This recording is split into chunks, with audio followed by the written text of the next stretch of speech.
pieds d'œuvre là-dessus. On a visité le sous-sol. C'est très propre, mais il y a de l'histoire là-dedans. On est dans les années 50 pour l'instant. Je vais te faire remarquer un objet extrêmement important qui fait que Mélençon tient debout. C'est les différentes chambres qui font que Mélençon fonctionne. Chambre électrique, le compresseur, les tanks à eau chaude. Okay? On plonge dans les années... Alors tu vois, de toute beauté, et ça fait la job. Il y a eu quand même des mises à jour importantes qui sont faites. Internet est en Wi-Fi dans l'aréna, c'est ce que peu de gens savent, mais le Wi-Fi est bon pour évidemment le public, mais il y a un Wi-Fi particulier pour les employés.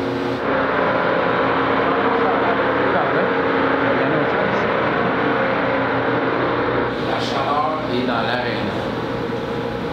C'est des chaudières, là, on peut voir là, que c'est entretenu. Ça fait circuler le glycol à l'intérieur, en dessous de la glace, qui fait que la glace gèle.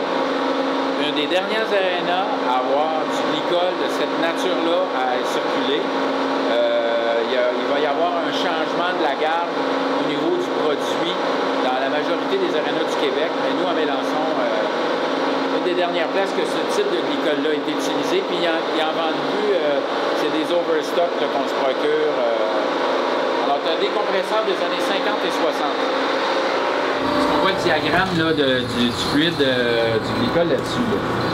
Ouais. Et voilà, c'est ça. Les 4 compresseurs qui sont ouverts. On a leur puissance, la température de la glace. La température est setée à combien? Oui. Elle est à combien actuellement? Là, La glace est à moins 7,6. Moins 7,6, une bonne température, il maintient. Bon. Les compresseurs, c'est ça, je montrais, on avait toujours 2, un de spare pour chaque modèle. Ici, on a 4. 4 de spare? Donc, si ça pète, vous en avez toujours un qui est en backup. Oui, ça en prend 2 pour maintenir la température, mais il y en a 2 autres en backup. Parfait. Ça, je disais à Charles, maintenez ça de main de maître. C'est toujours... les gars savent ce qu'ils font. Il n'y a rien qui est laissé au hasard. L'équipe de M. Bertrand. Yves Bertrand, là... bonne équipe. Oui, bonne équipe. Alors, Honorine Mélençon, au départ, ce que Guy m'avait raconté, Guy Parent, qui est un bon ami à moi,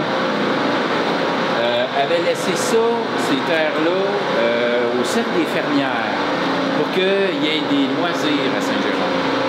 Et il y avait une entente qui était scellée avec le cercle des fermières pour que ça demeure comme ça.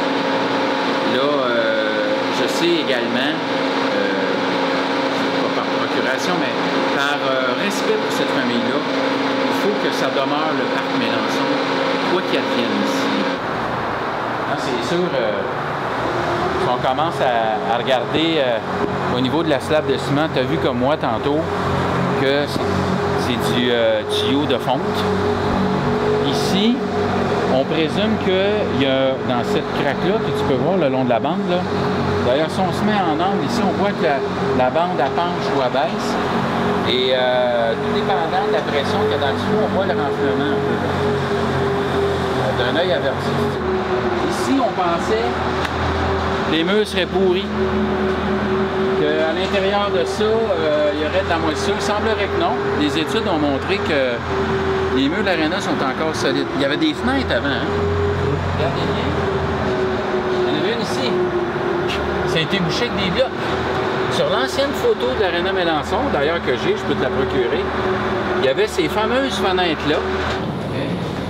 Souviens-toi que ces trosses-là, c'était une première canadienne, parce qu'on a eu, il y a eu 2 constructions d'aréna, et il y aurait nous et Val-d'Or, qui ont été construites à partir de ce même principe de poutres.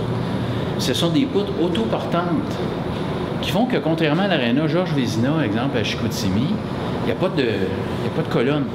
C'est un chef-d'œuvre d'ingénierie qui est bon pour 100 ans. Fait qu'on s'entend que c'était construit en 1952. Ça va être bon jusqu'en 2052. 2050. Minimum.